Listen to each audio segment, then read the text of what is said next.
Can you believe what these snorkels can do? Man, this just went from Mission Impossible to Mission I'm horny. So,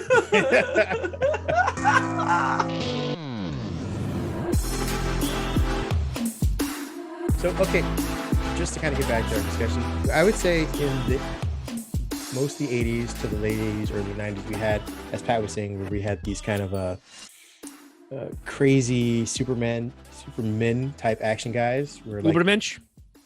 Yeah, where you would basically have one guy kind of do some crazy things and be the entire crux of the movie. And I wonder if, as we get into the 90s, where you have stuff like Point Break, where you have, you start building more of people around these kind of these guys, even like in Die Hard with a Vengeance, like he's paired up with people, and it's not just him by himself anymore. You get like the Fifth Element. He also has a buddy in that. The Long Kiss Goodnight, even Escape from LA sort of, is a meta on that old superhero kind of guy. Like he needs help throughout the entire movie.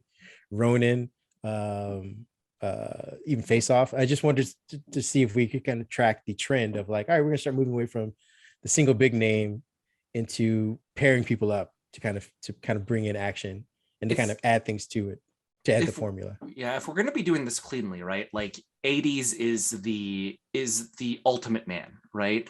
Well, 90s is gonna be the I have a partner and we like we can't exist without each other. As opposed to the 2000s is I have a partner and we complement each other. And then from there, I think we get a little bit more into the ensemble cast as well too. I mean, the Expendables is such a great, like ridiculous meta commentary on everybody is awesome all at the same time. And we don't have enough time in order to put everybody on the screen for you. Well, I mean, go ahead. Oh no, I was gonna say, well, I mean, to the point there of like that transition, you do have that 80s, the Superman, the person who is just completely unstoppable with Arnold Schwarzenegger and stuff. And then the 90s, you do see that Bruce Willis where he is the underdog. Like, is he gonna make it out of this? We don't know. He's gonna talk to his friend Al on the radio to get through emotionally so that he knows that he's gonna make it. And that is part of those steps you get to. And then as we start, then you move on to Brendan Fraser in The Mummy, where it's like him and his wife, and like they're really on this adventure together. It is more of a like again, you still have an underdog where it's like, how's he getting through this? Like he's still capable and well within his wheelhouse, but it's still an overwhelming force where you're like, I don't know how he's going to stop this. Whereas like you look back, go ahead. No, sorry. I was regarding that. I think it's where you start to see that every man go more and more back into that Superman. It is the like Brendan Fraser starts off as Bruce Willis and in Die Hard and becomes Bruce Willis and Live Free or Die Hard by the end of the third Mummy. Like it just, and it's because of the escalation that's needed to make an action movie bigger and better. If you're going to do a sequel, the sequel has to be bigger and better than the previous one, which means your hero has to be able to take more damage and do more incredible things. Yeah. And even with like Bruce, oh, I think you're muted still, Jason. And I'm gonna take this opportunity to say like Will Smith in Men in Black, where it's like he is the one who's like he's the young buck coming off the street that he's just he's a police officer with the LAPD. NYPD. Is it NYPD? Okay. And then he gets recruited by the wise veteran cop of the Men in Black. And so again, it is that he is the underdog in that scenario. And so he's the one who's like, well, I see the alien over there. He's just going to sneeze. So the little girl here with the physics books, I had to take her out. Like there is that the expectations, the where you're like, oh, okay, he's intelligent enough to make it through, but you're also like, he's the unexpected hero to a degree. Well, this is also the start of like the support character. And I want to say that we transitioned from that support character to being an actual member of whatever action is going on in the 2000s. So you have stuff like The Rock, where Nicolas Cage is supposed to be the support character for most of that movie.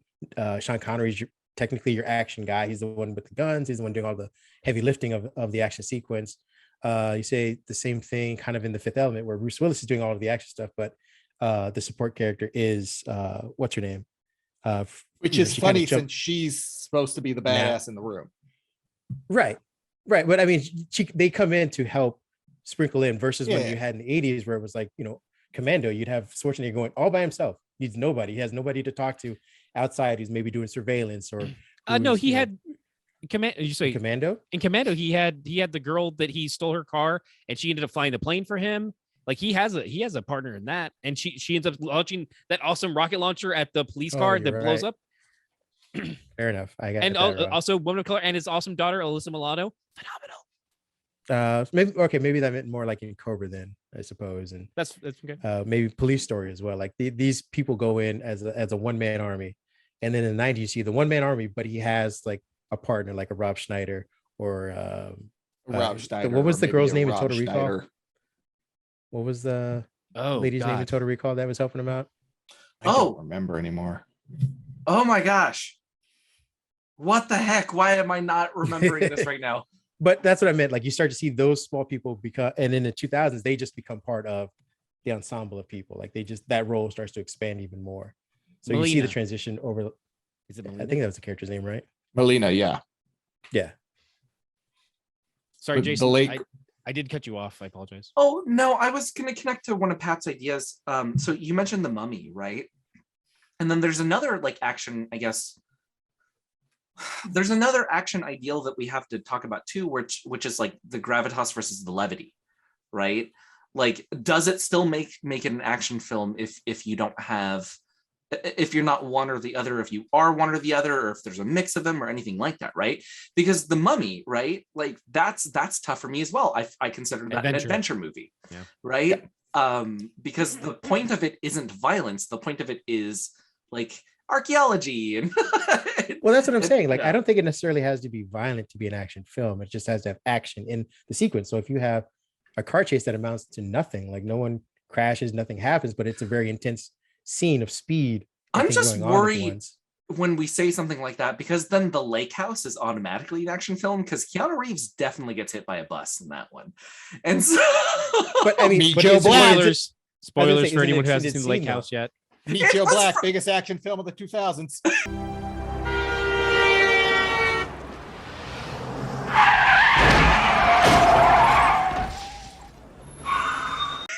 yeah. for that 10 seconds of Brad Pitt.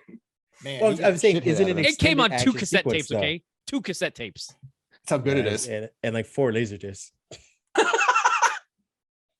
No, I meant like, is it an extended action sequence, not just like a one-off? Yeah. piece But of I mean, violence. in Lethal Weapon, for example, one of the ones that you brought up, Kareem, like there is there's a lot of levity in that. There's a lot of like there are a lot of legitimately funny things in that. And does that take away from the actionness of an action movie?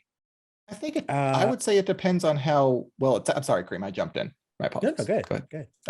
I think it depends on how well it's done, because action can be grafted onto almost any other type of film. It depends, to me, if the action is kind of a side note or they're more as part of the main event. Like Indiana Jones, I find much more of an adventure movie. I could make an argument that The Mummy is more of an action film because there's just more action in it. There's more like actual fighting going on. And bigger set pieces that kind of make it a much bigger production. Whereas, Okay, and then I have an issue with things that do have action in it and should not be considered action films.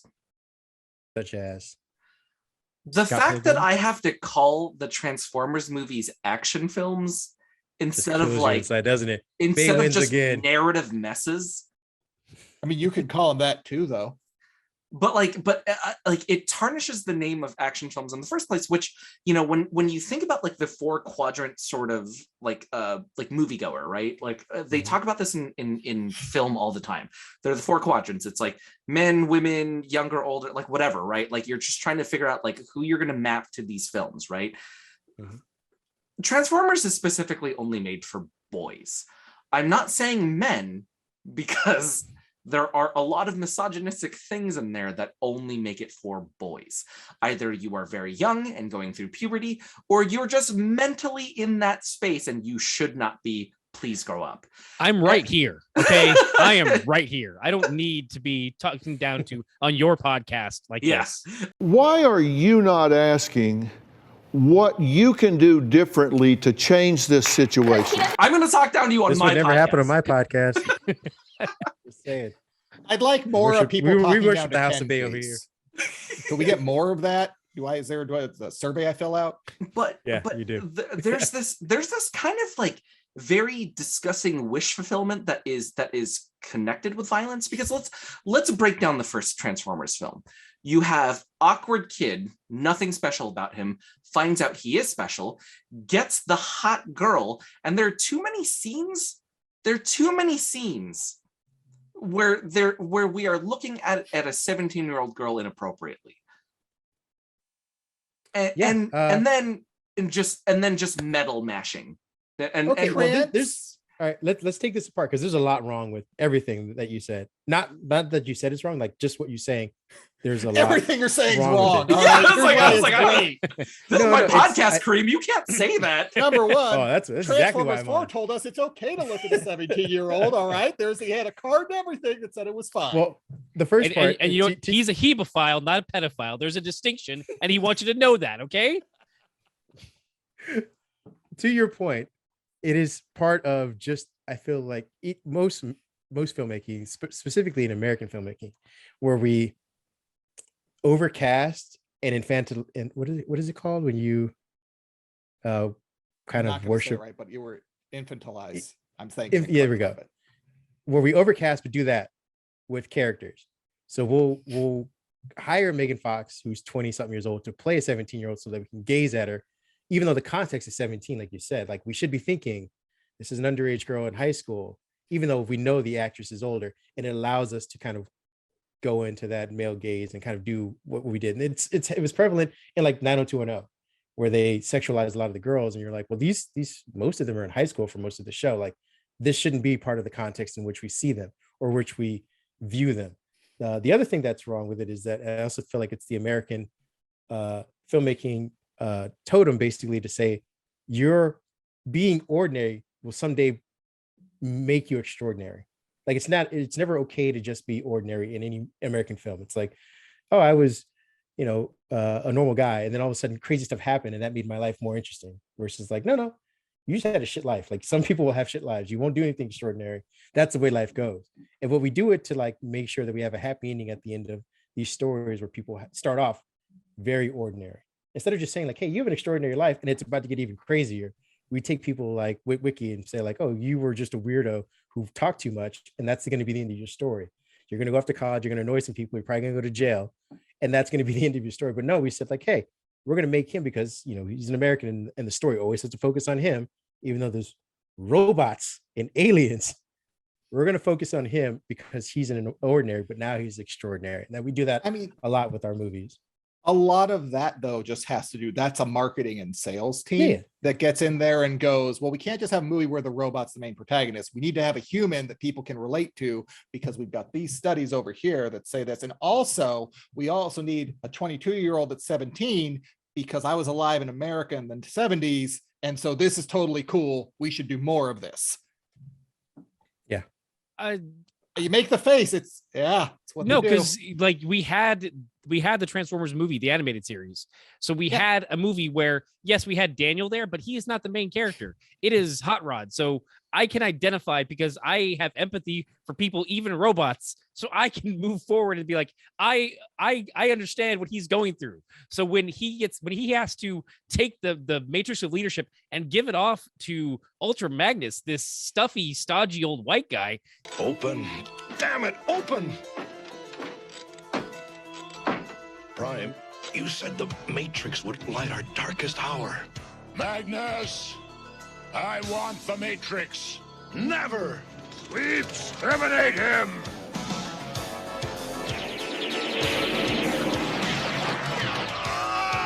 Die! He's like, fine. You got the touch! No, he has the touch. He has the power. You got the power! Okay? He's on his own.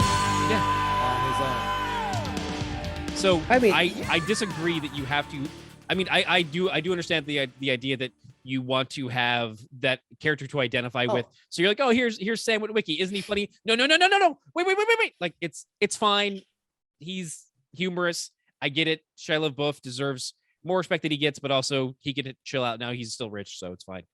But there is the opportunity for people, if you write a good enough character, you can identify with a robot, especially, well, maybe not Michael Bay's robots because he's not a good director. But you're not going to get $200 million to make your movie because the people making the decisions to do that, especially at that time, do not agree with you in any way, shape, or form because they can't relate. Right, they can't relate. But then we got like Bumblebee with Haley Steinfeld, which is a much better film, I think, across the board, without question. And you identify with Haley and you identify with Bumblebee, like those two, like, so you do identify with the robot. I'm not attached to Bumblebee in the first several films. He's not as engaging of a character. And I think that, is it because he couldn't talk? He can't talk in the Haley Steinfeld one either. And so you are sitting on the shoulders of the previous movies to a degree. But I think if you would have put that film out first, you would have had just as strong as a hit. There is the argument that because it's not it's not a male lead, they wouldn't have done that in the 2000s. So I understand. I think you hit the nail on the head there. Yeah, but I still think it's a better film, and I think that if you're able to rewrite history, I think it could have been great because that's my argument.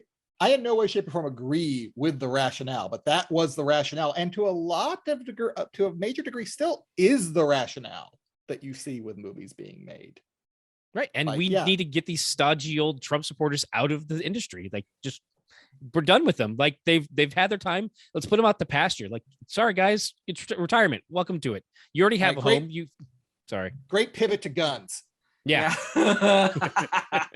You can always be political on my show. Yeah, thank you. Now here's my question then, to kind of to put up our tempo for The Matrix being kind of a linchpin to changing the way action movies were kind of perceived or taken. Do we get that?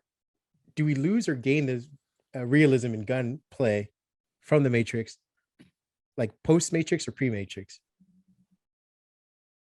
Oh, like are you saying was The Matrix the point in which we lost reality, or was it already lost and that's just? Well, I think peak? It's where I want to say it's where we focused mostly more on the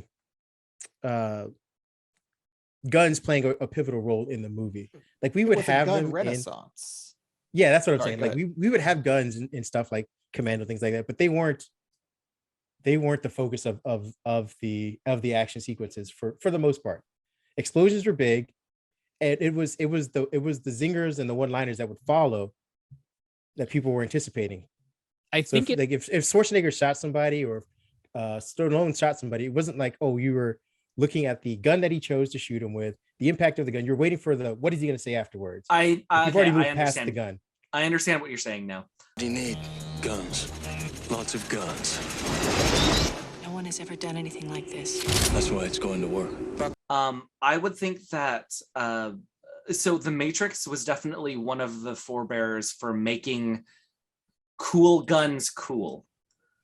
There we go. Yeah. So okay. We have the scene in John Wick with the sommelier, right? Yeah. And that is one of my favorite scenes to nerd out on, just because of there are too many nuances in those scenes in order for me to even talk about in a way that isn't gross. But I know of your past fondness for the German varietals, but I can wholeheartedly endorse the new breed of Austrians. Glock 34 and 26. I see what you're saying, right? Like it doesn't matter what Stallone shot, he just shot you, and it was cool, right? Yeah. Now you have you have Sniper with Mark Wahlberg, where you have to like put together the gun and then and which, by the way, a sniper cannot do that. There's so many things that like you cannot take apart a gun and then put it right back and have it shoot the same exact way. Tell Lee Harvey Oswald that. I saw Wanted. I know what you can do with a gun. Okay, you can. I know what's a fair point. Yeah, push bullets and spin them. Oh, Whiplash. Wanted's another way, right? Oh, we're all gonna fight on trains with handguns. And just do Star Wars right in the middle. Yeah. The advent of gun kata. Yeah. John Wick made Glock sexy, which is just the weirdest thing. Think about making I mean, Han Solo kind of does this in Star Wars as well, but like the Millennium Falcon is basically like a 93 Corolla that he just made everybody like. Yeah. Well, he made everyone like him. And so yeah, by extension, yeah. Keanu Reeves made Glocks, which are basically the Toyota Corolla of guns, into something cool and sexy, which is weird as hell to me. So yeah, I mean the Wachowskis had a lot of big helping hand in that. Oh yes, yeah. But that's what I was, go ahead, Pat. Well, I was gonna say the Matrix, like so much of that the choreographed fight beyond the guns is just taken from action movies out of Asia from the 90s, just wholesale lifted, because I think the action coordinator on the movie had that background. Like there's like direct one-to-one fight scenes where you can watch like a Jet Li movie and it's the same fight scene. It's like that focus on Eastern Eastern disciplines as well too always kind of made me a little bit uneasy as well, with the fight scenes that they use, right? Like the I Know Kung Fu fight scene, right? Like where Keanu Reeves as Neo is testing out all of these different martial arts, where yes, they're cool and they're flashy, but also a lot of this would not work in real life if you're fighting an actual computer program who knows literally every fight style. Like and so although it was although it was flashy, I think it was and fun to watch, right? It's too flashy for me to believe that it is accurate, right? So that's it takes a little bit of the fun out of it for me. To their defense, it was only a little bit of a defense. Neo got around the program, like knowing, both of them knowing everything, by superseding it with supernatural ability. So once they were evenly matched and pitting, hand for hand and fist for, foot for foot, he then just decided to rewrite the code altogether on what the physical limitations of the movement should be. So if I know that, if I swing it a certain way at you based on this style, you know where to expect my hand, where to expect my defense, where to expect to grapple from that position, even if there are a million different combinations. He just said, fuck all the combinations. I'm going to out strength you and out endurance you on what you're expecting. So now the program is like, okay, well, now the numbers are off. When you realize Neo's a game genie, it puts it all in perspective. That's all it is. He's super Street Fighter. Oh God, I'm never gonna watch this film the same ever again. Ken over. Yeah, I'm just like Trinity's the video game cartridge. Plugs into Neo. Together they are the they are the dyad in the Matrix. Yes, exactly. Yeah, and so together the game and the game genie are able to bring about Zion. The death of Neil Patrick Harris. Yeah, that just completely. And Morpheus is the manual with all the codes in it. Oh my God! I think he just melted his brain, folks. Have to go to commercial. And just drop it a Game Genie commercial. Somebody play the trailer for Con Air.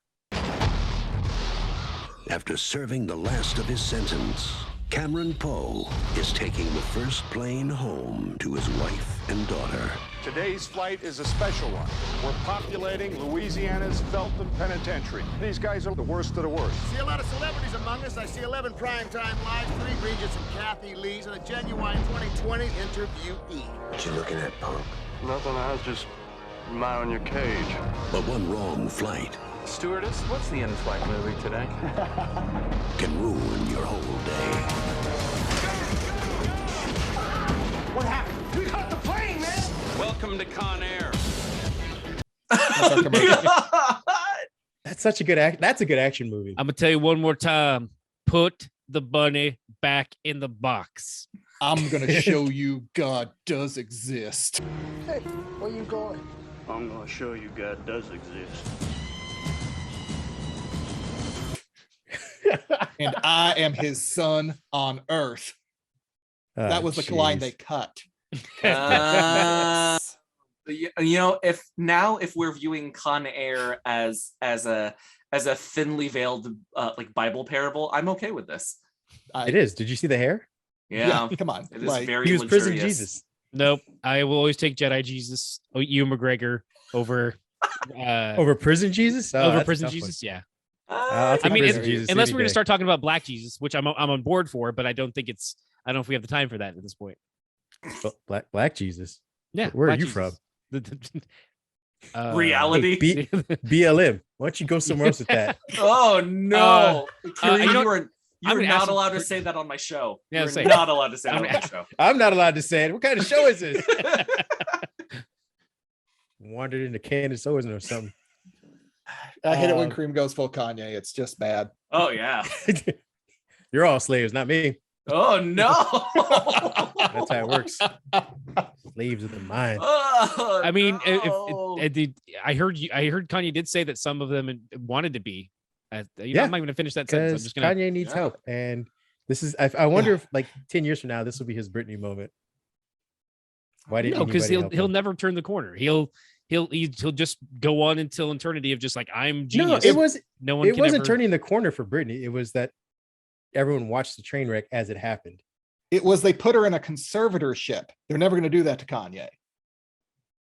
Probably because True. No, I'm saying exactly. That's literally exactly what it is. No, I'm saying as the world reflects on the way that they handled this particular situation. Again, I don't know what he's Okay, gonna do in the okay. future. Can I maybe he passes away, but I'm wondering if the world has a All do reflection on eventually. like this how is it works. going into like a weird like knowledge I have about like just like Kanye celebrity West? pop culture in general. Conservatorships? You put Oh some god, conservatorship? I actually do have a weird amount of knowledge for conservatorships, but that's only because of my day job. Okay, Oh, so you're the one I that's holding s- Britney back, huh? I still view this as a dude just getting free reign on getting to harass his ex-wife whenever he wants.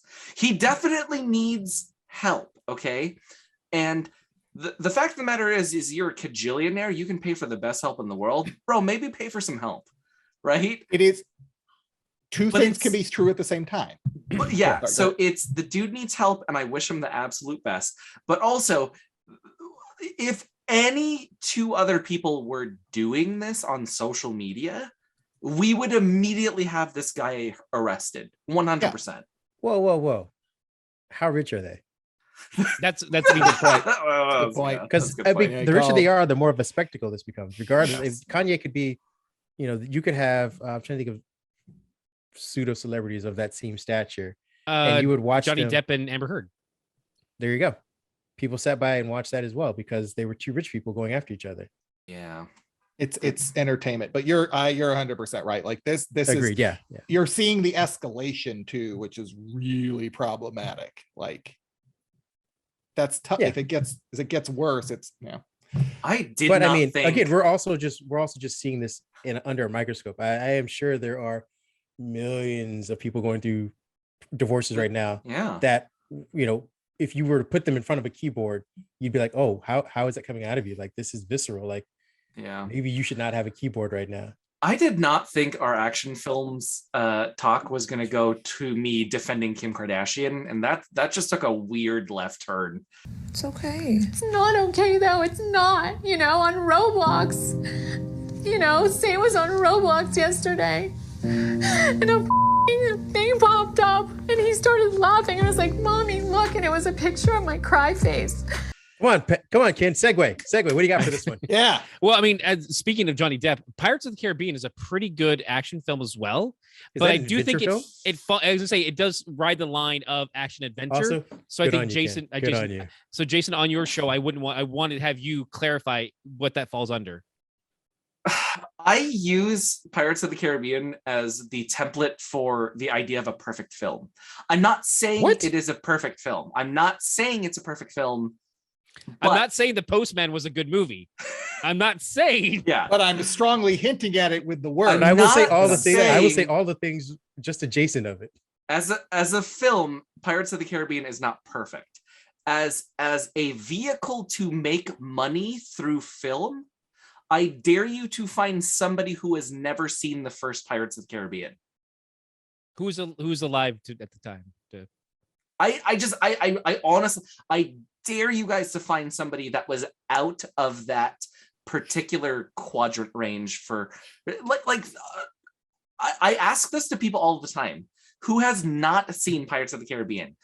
And when I think that's one of the biggest shocks for me whenever I talk about movies you haven't seen. Why wouldn't you add that? Why wouldn't you use that template or at least use that phrasing, everything you just said for Avatar? Because I feel like more people have seen Avatar than they have Pirates of the Caribbean, just by numbers alone. I've never seen Avatar, the Blue Cat movie. Okay.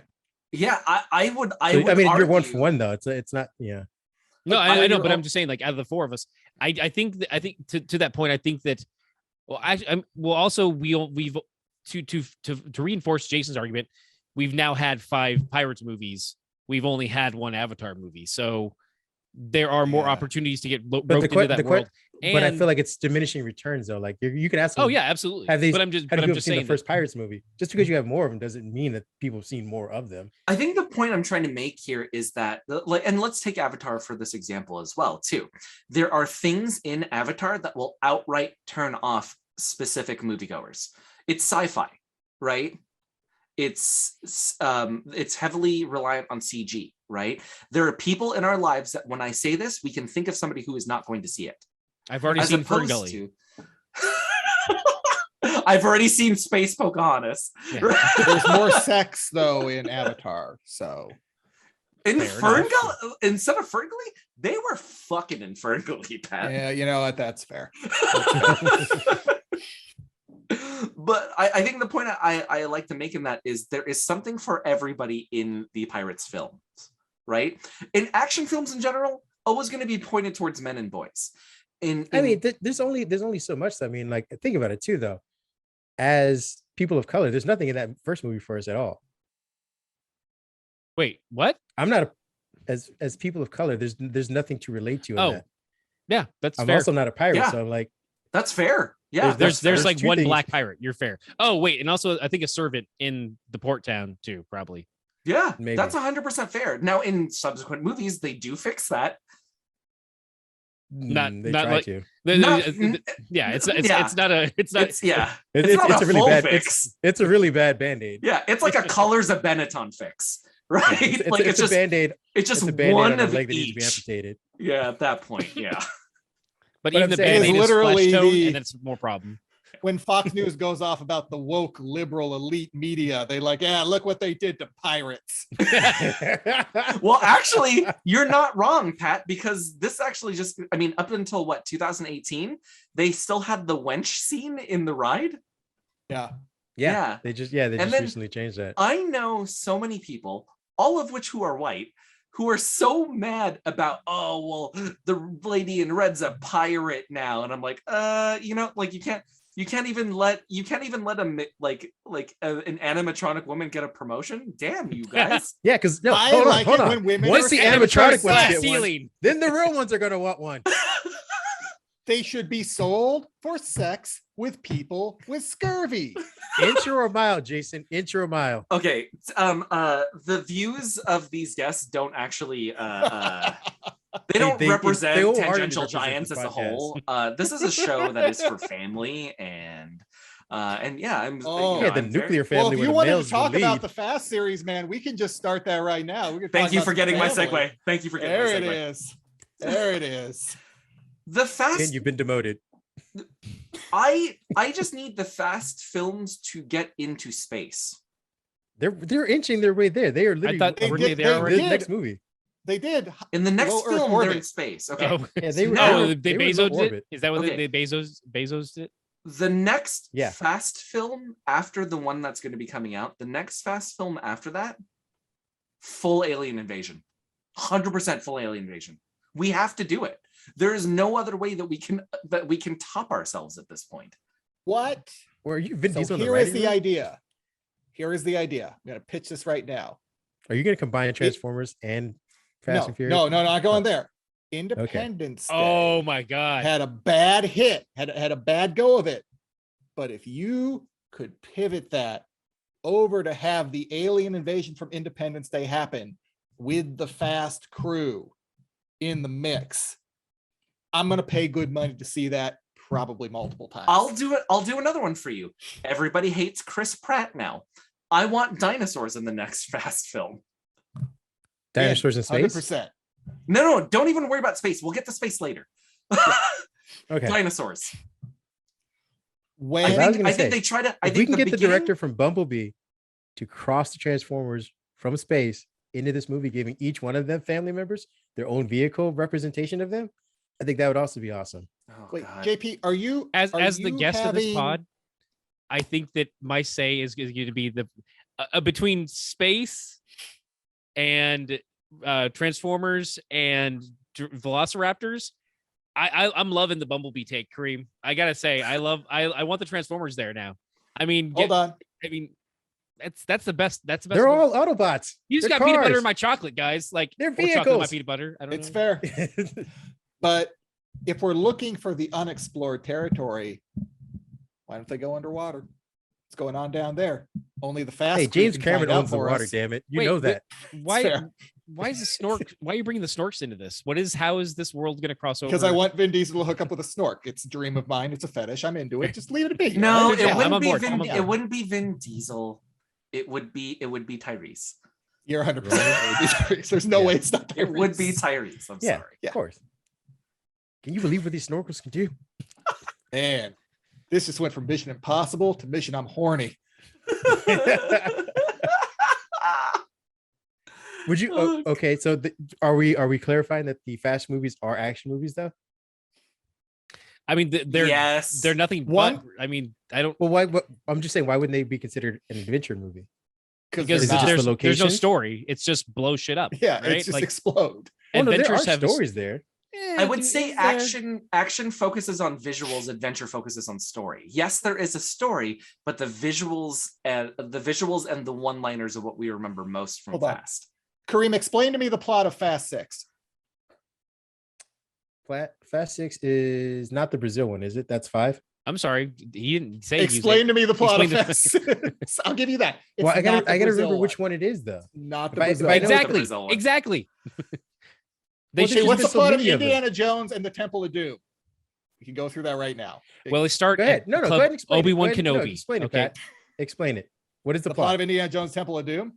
Indiana is selling an artifact through a series of shenanigans and events. He ends up in, I can't remember what country it is. I think it's India, but It's like generic. India or India-esque.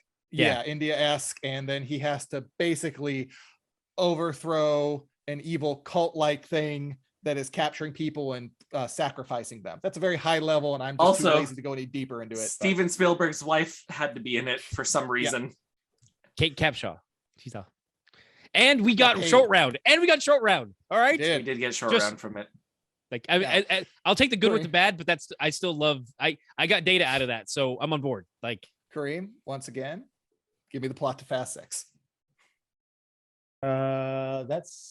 That's the one where Letty returns, right? And they have the mercenaries after them. is it? I That's don't know. pretty You good. tell me. It's pretty good. It's pretty good, guys. Anything Yeah, else or just Letty returns? Is that all we're getting at? I said they have the mercenaries after them. They have like a team that's similar to them. That's the only. Shutting Oh, wait, wait. them down. So that's the only one that has another team of mercenaries that's similar to them. There's no other duality moments within the movies. Like in the first one, there's not like two different teams of thieves, or there's nothing do you like that mean? in the first. In the first Fast movie, there's no like Hey, Ken. a second team of thieves that are driving Hondas. All Or- of, and then there's and all a- of the crotch rockets, and they were trying to steal. Was it cassette players or DVD players? DVD players. DVD The crotch rocket players. guys. The crotch rocket guys didn't steal anything. What are you guys And talking it about? was because they well did, they because it make was fun of the fucking crotch. Vin They make fun of the crotch They rocket they guys. framed them. They framed Yeah. them. They also make fun of them while you see the stolen DVDs for the first time. Yeah, because they But- were framed. And I just wanted to But there are point two out sets. There is no duality in that movie. that was also filmed at the Asian Garden Mall in Wait. In Fast 2, aren't there also two sets of drivers as that both? You know, Ken, for somebody that had seen a lot of the Fast movies, sure seen a lot of the Fast movies. Well, if you notice, I'm only Just going like the saying, first like- 2 or 3. Well, So- he's also getting them wrong though. Am I? Like, Yes. aren't there like the Cuban guys that have to ride with them to keep them safe, and they end up like ejecting them? They both eject them, so there's two sets of thieves in that movie as well. No, they're not. No, they're one group of No? thieves. No, They're really? just bodyguards watching them.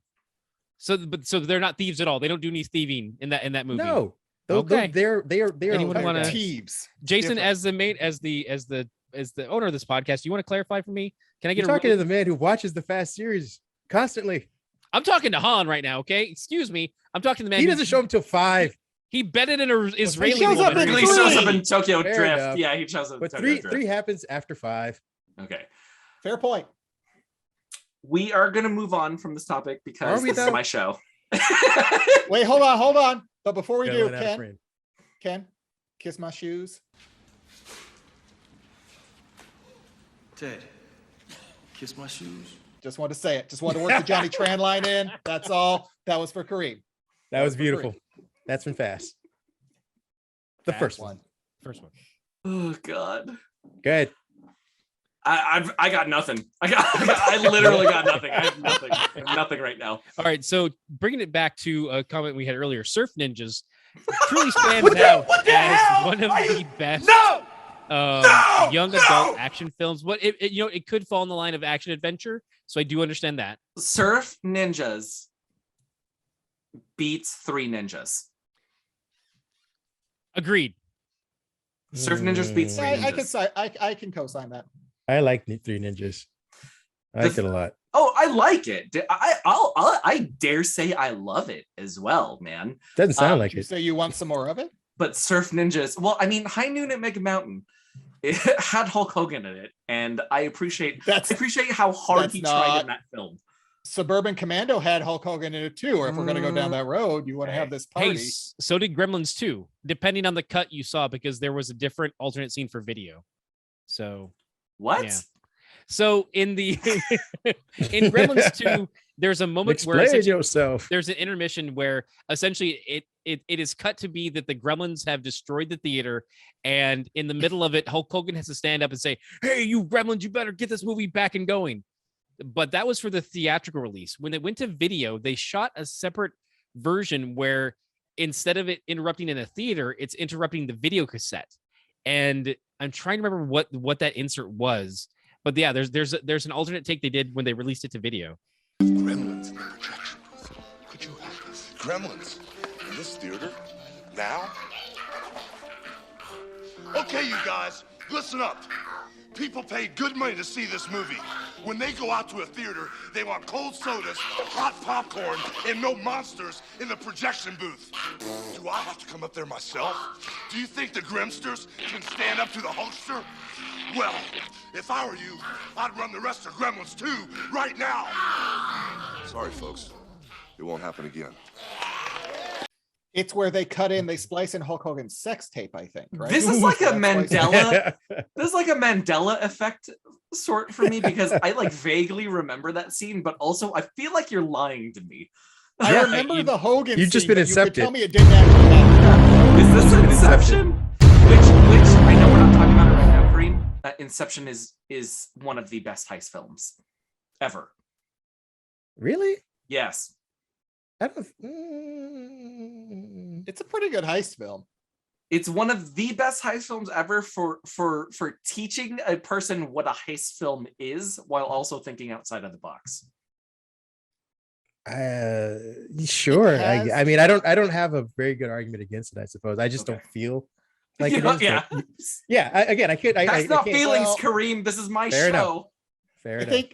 I think the problem calling it a heist film is that they're leaving something, not taking something. But that's the beauty. Reverse heist.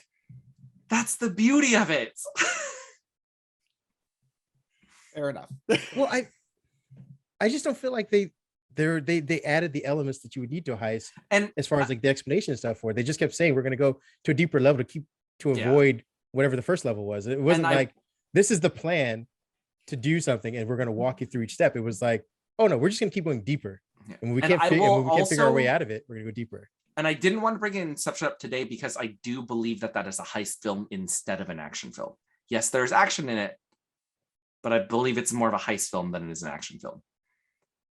Okay, well, we could discuss. We'll pull apart heist films and stuff later. But I am looking to Ken's point at the Surf Ninjas cover and the Three Ninjas cover, and I get the representation that Surf Ninjas bring, but I feel like they're both the same movie. They're both Home Alone ninjas. No, not at all. How no. dare you, Jason? Throw him off your pod. Yeah, you know what? Yeah, we're ending it here. We have to end it here. Fair enough. We have to. I'll boot him from the room. Okay. But I chose violence this morning. I just had a gigantic problem. I know, like we should never rely on looks in order to understand ethnicity and things like that too. But like what really bothered me in Three Ninjas, in the first one especially, was that they have a Japanese grandfather. So then their mom is half Japanese, so they're all a quarter Japanese. And like, I don't know. I think it just always bothered me that I'm like, man, like these white bread kids are the ones I have to connect with at this point. Yeah. Like, what if it was like, and I'm, God, this is such a rude freaking comparison, right? But like, what if it was like Shaft and then Shaft's son, and then Shaft's son had 3 kids and all of them are just white bread? Yeah, it would be disconnect. I get it. The Shaftlets. Is this another terms nobody wants? Is this another traditional intercourse talk that we're about to have? Yes. I mean, have to explain to kid how this works. No, like I said, looking at and trying to remember now, like again, I haven't seen these movies in decades, but that's the equivalent that I made of those 2 movies, is that it was kids outsmarting adults with a little bit of martial arts thrown in. And I wasn't a fan of that type of movie to begin with. And if I had to pick, it was only because I felt like Three Ninjas was the one that was on was it KCOP more often. Like I just saw that one more often than Surf Ninjas. But Surf Ninjas, I'm sorry, Three Ninjas did not have a Game Gear that told the future. It didn't have Ernie Reyes Jr. Ernie Reyes is the only one who's really doing martial arts. Like his little brother is not doing martial arts. He is a fortune teller and soothsayer, and he has the ability to see the future. So that's his powers. Rob Schneider has the ability to constantly crack jokes and possibly wish things into existence. He manifested manifesting. Okay, folks, like this is the original one here. Like go back to this, I believe, quarter Filipino man. Right? Is he? Wait, he's either half or a quarter. I can't remember. I think he's half. Okay. And so everyone's talking about manifesting nowadays. He started that. Watch that movie. He started that entire concept. I would also argue that of the 3 ninjas, there's only one ninja. And Tone Loc. How have we not talked about Tone Loc? So of the 3 ninjas, there's only one ninja. Technically, not of the 3 ninjas, of the Surf Ninjas. There's only one. There's only one ninja. So it should be Surf Ninja. No, ninja. Because he works with other ninjas who do surf as well. Oh yeah. But he is the leader of them, of the Surf Ninjas. Alpha Surf Ninja. And they also started moto surfing, which was very close to van surfing from Teen Wolf, but that's a discussion for another time. Okay. In my head, I went like it was bumper boats on surfboards. So no, it's like moto surf, and they just yeah, they stood on top of the Jeep. Yeah. Okay. I would also argue because of that movie. Jeez. I mean, if they're that easily influenced, maybe that Darwinism is a thing. Okay, now my tank is out. I have no other action. Well, no, I'm sure I have a ton more action movies. We didn't even touch into like a lot of the Eastern genre that I love, and we didn't even touch on like just the genius of Jackie Chan and. What I had talk about those as. Oh, sorry, go ahead. No, I'm talking about as. Go ahead. Sorry. Dead air. I was saying so we talk about those different. I hate. Nobody's allowed to be rude. I wish there was somebody who was taking charge in here. Yeah, nobody's allowed to be rude to Kareem. He's our guest on the show. Come on, guys. No, but I think it was to our point of the Jackie Chan put sort of a spin on that ultra human hero in that movie, because he was sort of the Bruce Willis of that movie, where he just kept getting beaten up and he was the only action person in that movie taking on the entire town or entire gang, I guess, so to speak. And so that was his version of a Die Hard, I would suspect. Jackie Chan works, right? The things that Jackie Chan does works because he is always put at a disadvantage. right? And we there is that there the filmmakers instill that sense of danger for you. You have no idea how this guy is going to make it out of here, and intuitively you know that this guy is going to make it out, but it's how he makes it out that makes it engaging. And that's why like one of the truest action stars, I mean, like his views, his political views, not with like, you know, just completely divorced and separate of this. Mel Gibson, gotcha. he is one like true quintessential action star because we are made to care, right? There are a lot of Schwarzenegger films, which I'm not going to take anything away from Schwarzenegger, but there are a lot of films where we're just not worried for him.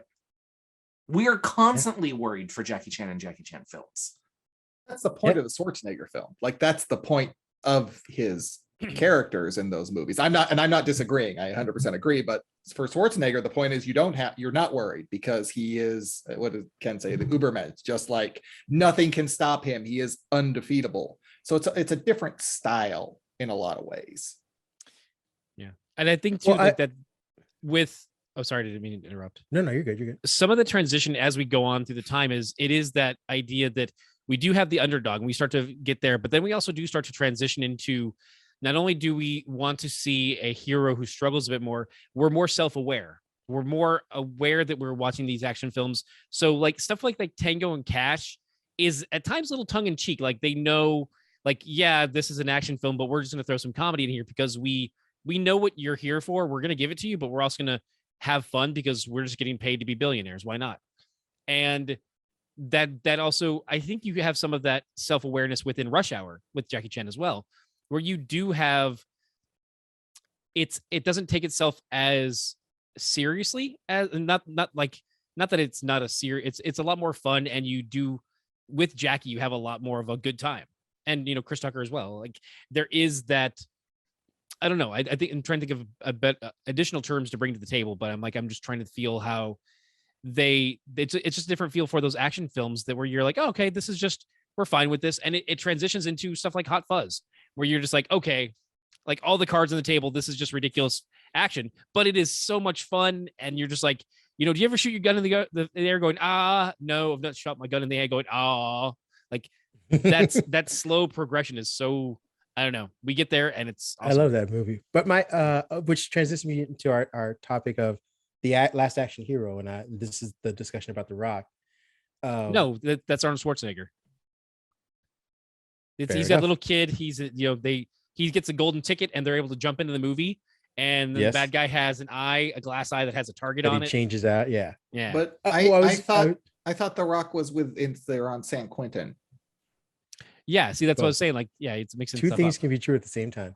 Just the idea of like the big name being the impetus for the action movie itself versus the action movie. And with that being said, since you know it's the big name, you know they're not going to die. So is The Rock like one of the last type of Schwarzenegger, Stallone kind of guys where like you can put The Rock, you can say his name, Dwayne Johnson, and put it in whatever movie and people will go see it, versus like, oh, I want to see this movie that happens to have this actor in it. And when you start to put it that way, the stakes for the actor become higher because you're like, oh, I'm more interested in the story and what could happen to him versus like, oh, I know that this person is in the movie and that they're going to make it all the way through. For good or ill, Tom Cruise still exists.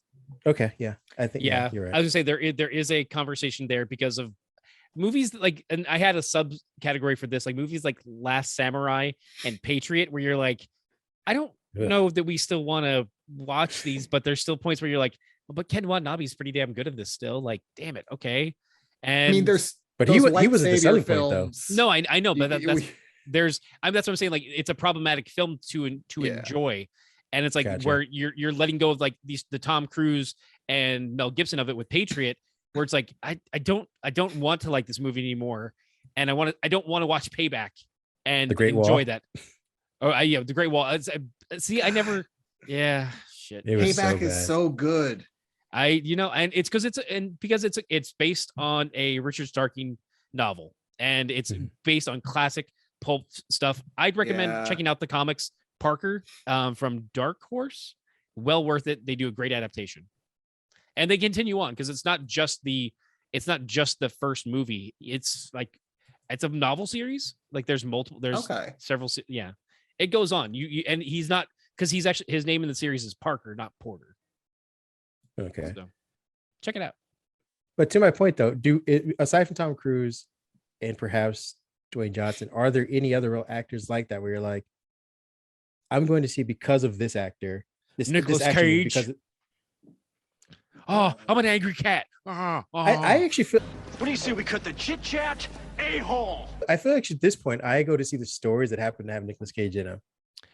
But you're still going to see them. So that's No, your point of it. But I'm interested. But I'm interested. The driving force isn't Nicolas Cage; it's the story. Nicolas Cage happens to be in it. And even then, I don't watch all Nicolas Cage movies. He's made at least 8 VOD movies that I haven't seen. So is Vin Diesel. But would you have heard of? But it's a franchise though. It's like you go to see the Fast movies. Sorry, Ken had a. I'm just saying, like the movies that you say like, oh, I would have seen them even if they didn't have Nicolas Cage, but you wouldn't have heard of them if they didn't. Like, there's the great College Humor bit about like, oh yeah, he's making Schindler's Fist, where Schindler is a martial artist, and it's like, oh, I wouldn't have gone to see that, but okay, yeah, Nicolas Cage in it, so you would have seen it. Who can communicate with dolphins and uses this power to hunt them. Yes. It's a silent movie. Yes. There's a scene in it where you have real, actual sex with a puppy. Yes, yes, yes. And it's not going to be shot on film. It's going to be shot on fruit by the foot. Yes, yes, yes, yes, yes. Nicholas, I'm making this one up. I'm making it up. You. Oh, and Keanu Reeves. Keanu Reeves, okay, yeah. You're right. Yeah. He actually might be more of an action star than The Rock at this point. What was the film that he did with Winona Ryder? A wedding. Oh my gosh. Haven't they done a couple movies together? They have, but Like it was Kim and just the Sandra most Bullock? recent one. Because I did see that film specifically because Keanu Reeves was in it. And now I'm and so yes, I did just prove your point. A Destination Wedding, yes. I 100% saw that film because Keanu Reeves is in it. And we also saw Keanu, where the Keanu is a cat. And he's in that movie too. And we saw the movie for him. Well, so and again, I'm not saying that there No, are I saw it actors for who others. do that. Like that was less of my point, that there are actors who exist like that, because Jennifer Lopez can make a romantic comedy and you just pair her up with any no name and people will go see it. Wow. One Wilson says go fuck yourself. This episode I am brought the to you- people. I am the people you are talking about right now. This Yeah. episode is brought to you by Paramount Plus, where you can see Marry Me. This is not just another streaming service. This is unique stories, iconic stars, and a mountain of entertainment. Trust me. This is Hollywood kisses, passionate kisses, and deadly kisses. This is A-Games, A-League, A-Listers, and A-Ron. It's pronounced Aaron? Wow. Wow. Jennifer Lopez, you're so beautiful. Wow. But, That was really good. That was pretty good. Yeah, that was really good. What are you doing? You work for the TVA? I'm a man of 12 voices, folks. 12. Yeah, 12. But no, but I was applying this to action though. Like, I'm trying to think of someone who should be like a Chris Pratt when he made the what was that, Tomorrow? Okay. Or whatever. So I just saw Tomorrow War. And Tomorrow we were War, there we talking about this in our group chat. Okay. The Tomorrow War, first and foremost, was bright levels of this should have been better.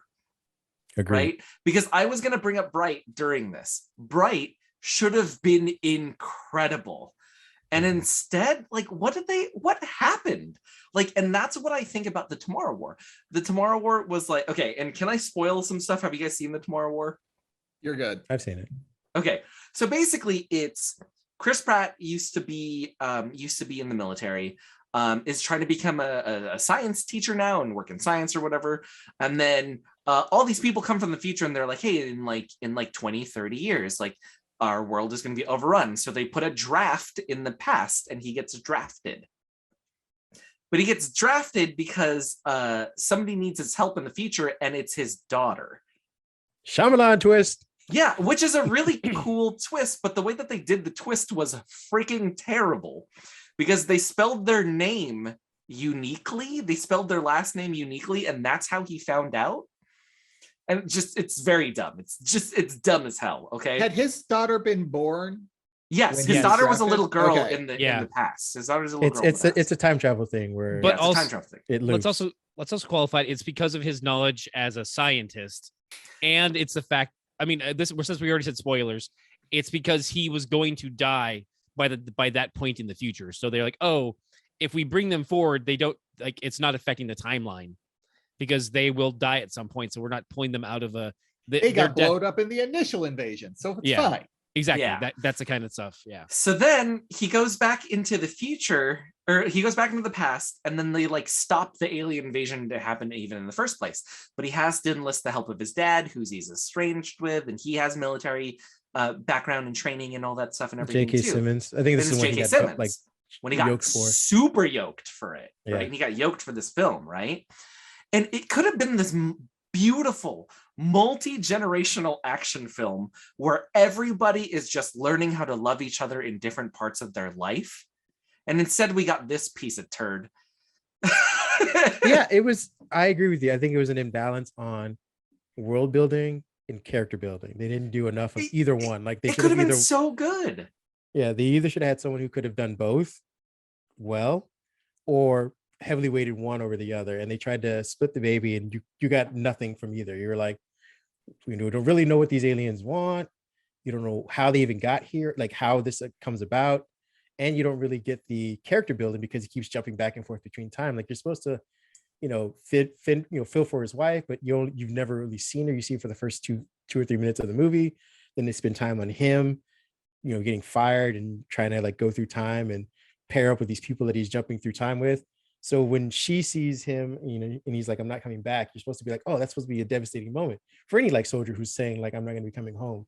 You're supposed to have that feeling, but you don't, because you're like, well, I've never seen them really together. And they try and give you that same feeling for his daughter through flashbacks, which are interspersed between action sequences of the aliens.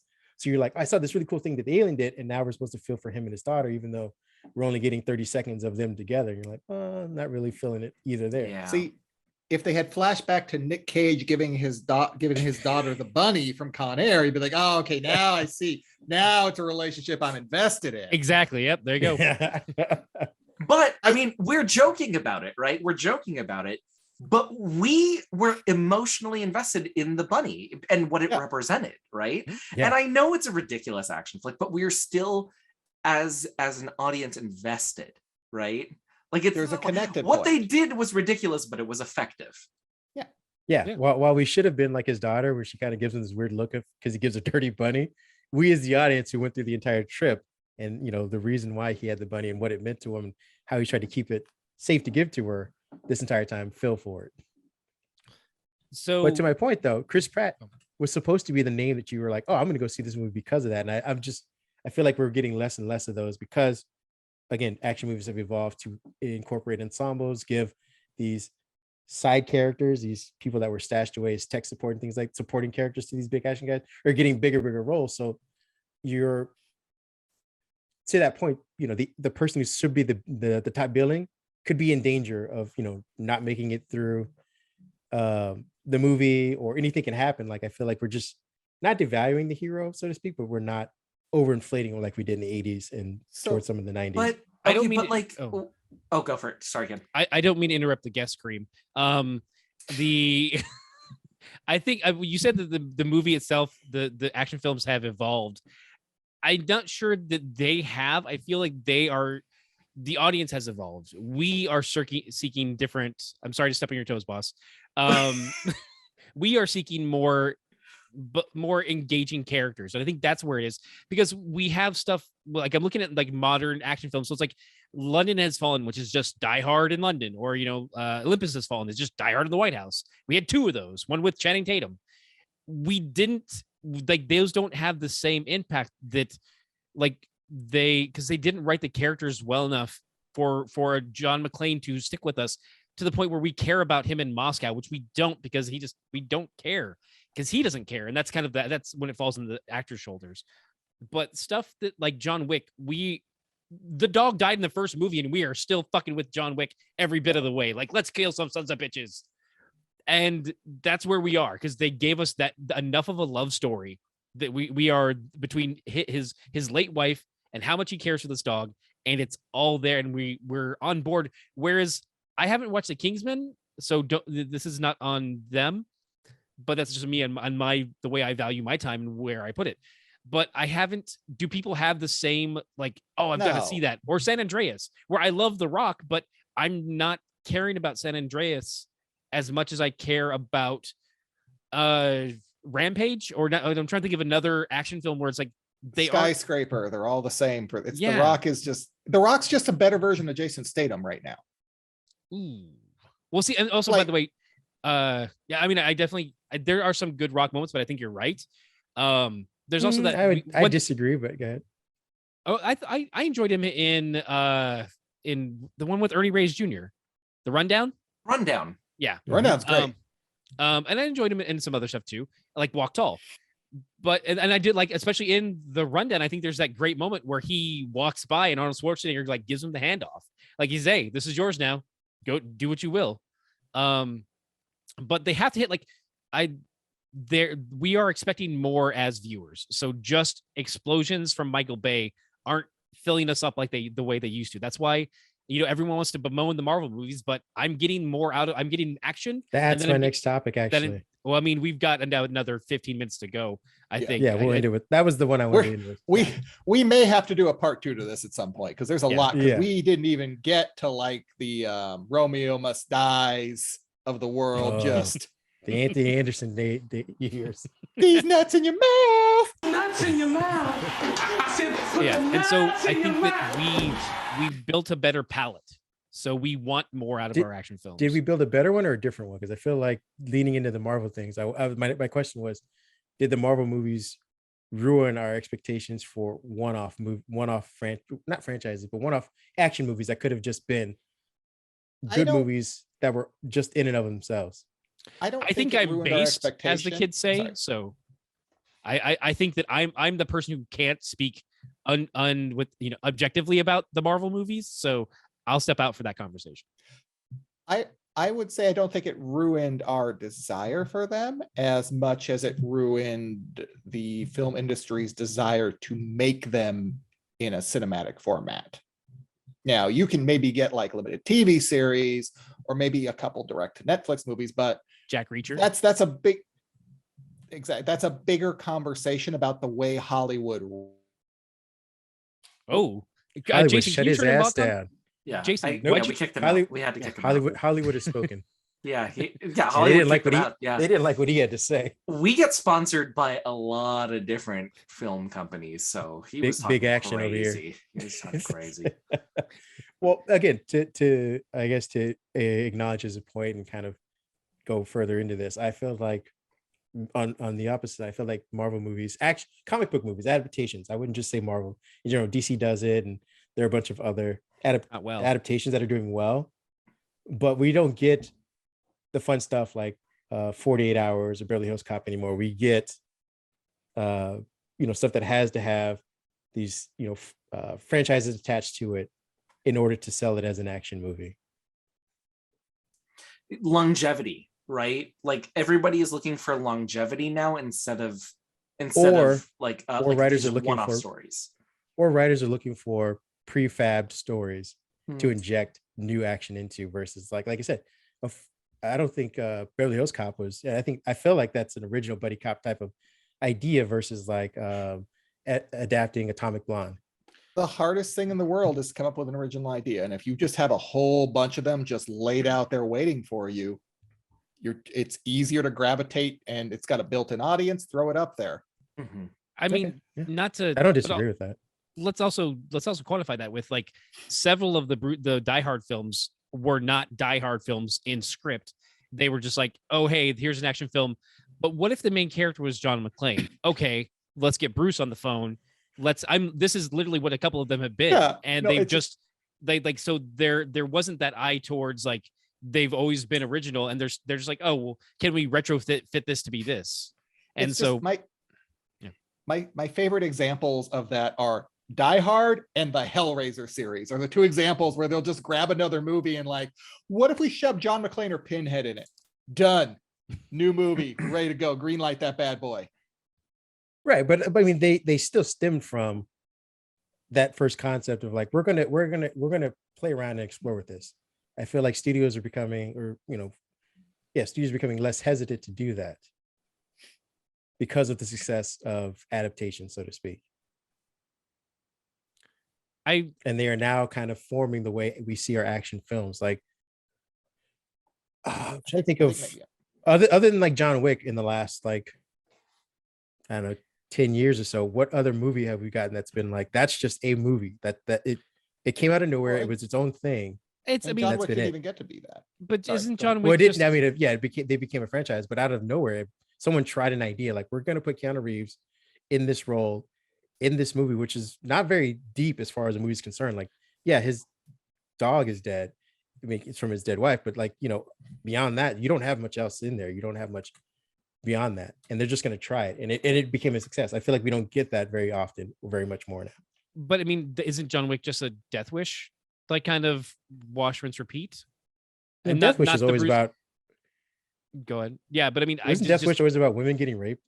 I mean, I don't think that was. I don't think that's how they sold it. But it is about just kind of like a lone gunman going off like, no, this is my own justice, and that's. I'm not trying to be dismissive of John Wick. I'm just saying like the core concept where they go for like, oh great, here's this, and they bring on a lot of good stuff and add to it, but it still seems like it could stem from a certain point of like, he's gonna go out there and shoot all those dudes. Cool, go do your thing. Okay. And that's where it's like, so I mean, obviously, like I said, I'm based for superhero stuff, but also I think that comics are just a medium. They're not the genre.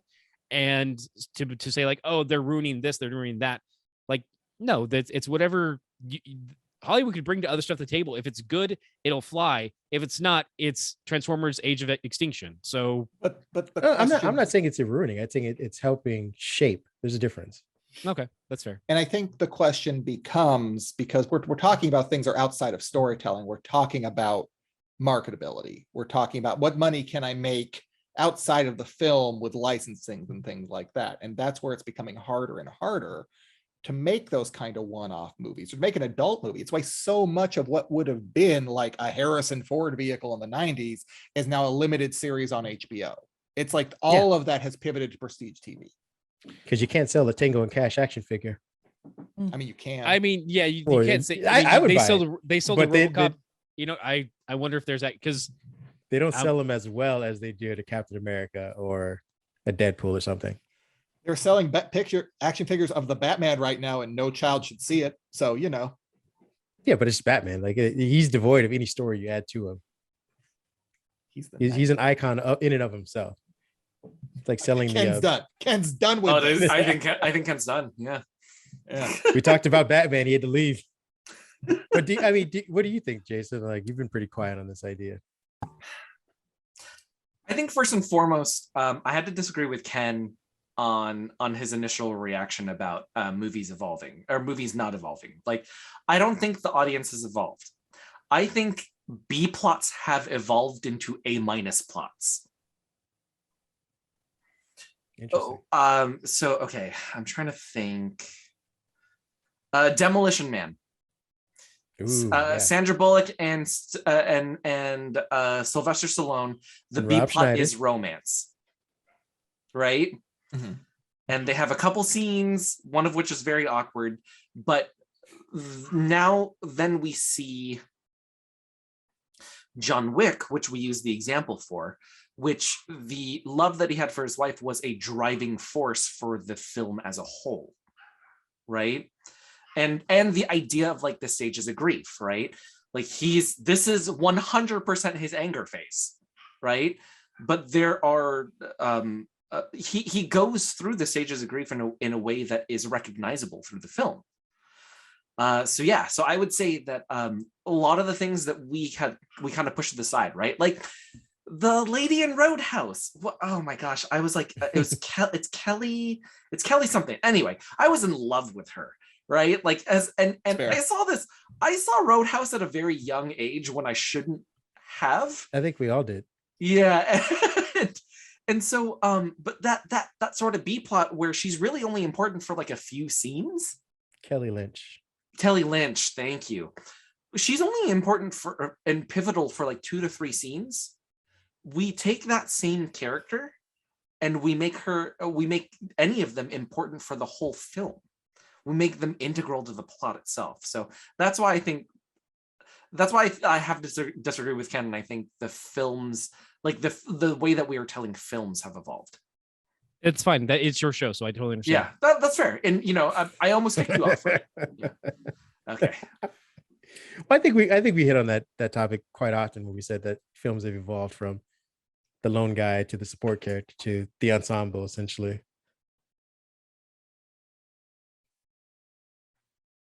Yeah. Well said.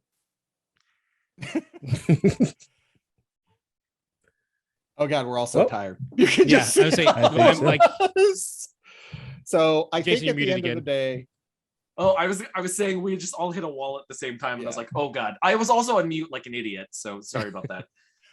I just think at the end of the day, what we can all agree on is that Nick Cage should be in more action movies where he plays a Christ figure and kills John Malkovich. That's what I've gotten out of this. Or John Travolta, any Johns. or Any he John. Yes. We didn't even get to Face Off, man. When are we gonna get to him killing? When are we gonna get to him killing John Hamm? Wait, When John Hamm gets would in love another that. movie, goddamn. Yeah, Where's John Hamm get a at? job? Yeah, he hasn't Yeah, been around. Yeah, we should really talk about how Zack Snyder ruined his film career with that Zack atrocious Snyder? film. With that atrocious film. Sucker Punch. There we go.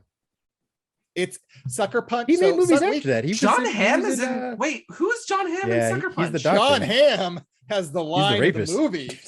Oh No, he's the lobotomist. The bottomist? Lobotomist, Almost like yes. she wanted it. But Yeah. yeah. Oh, yeah. Yeah. He's Thank no you.